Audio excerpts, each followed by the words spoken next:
Hema committee റിപ്പോർട്ടിന്റെ പശ്ചാത്തലത്തിൽ cinema മേഖലയിലെ നിയമനിർമ്മാണവുമായി ബന്ധപ്പെട്ട നിർദ്ദേശങ്ങൾ ക്രോഡീകരിക്കാൻ അമിക്കസ് ക്യൂറിയെ നിയോഗിച്ച ഹൈക്കോടതി അഡ്വക്കേറ്റ് മിത സുധീന്ദ്രനെയാണ് കോടതി അമിക്കസ് ക്യൂറിയായി നിയമിച്ചത്. വിവിധ നിർദ്ദേശങ്ങളും കരടും ക്രോഡീകരിച്ച് പ്രത്യേക ബെഞ്ചിന് കൈമാറാനാണ് നിർദ്ദേശം. കെ ഉമേഷ് വിവരങ്ങളുമായി ചേരുന്നു.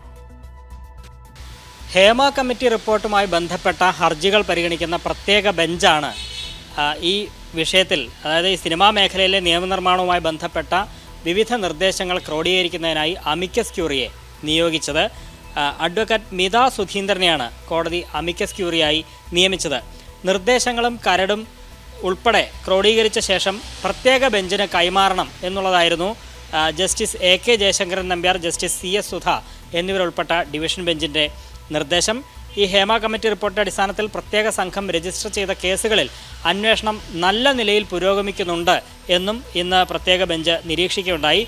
സർക്കാർ നേരത്തെ സമർപ്പിച്ച ആക്ഷൻ ടേക്കൺ റിപ്പോർട്ടിൻ്റെ അടിസ്ഥാനത്തിലാണ് അത് വിലയിരുത്തിയ ശേഷമാണ് കോടതി ഇത്തരത്തിൽ നിരീക്ഷിച്ചത്. മാത്രമല്ല, ഈ കേസുകളിൽ ഡിസംബർ 31-നകം അന്വേഷണം പൂർത്തിയാകും എന്ന് പ്രതീക്ഷിക്കുന്നു എന്നും ഡിവിഷൻ ബെഞ്ച് ഇന്ന് പറയുകയുണ്ടായി.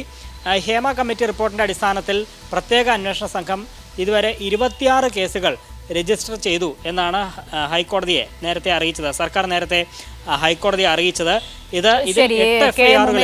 ആ നിലയിലുള്ള വിവരങ്ങളാണ് പങ്കുവയ്ക്കുന്നത്. അന്വേഷണത്തിൽ തൃപ്തി അറിയിക്കുന്നുണ്ട് ഹൈക്കോടതി.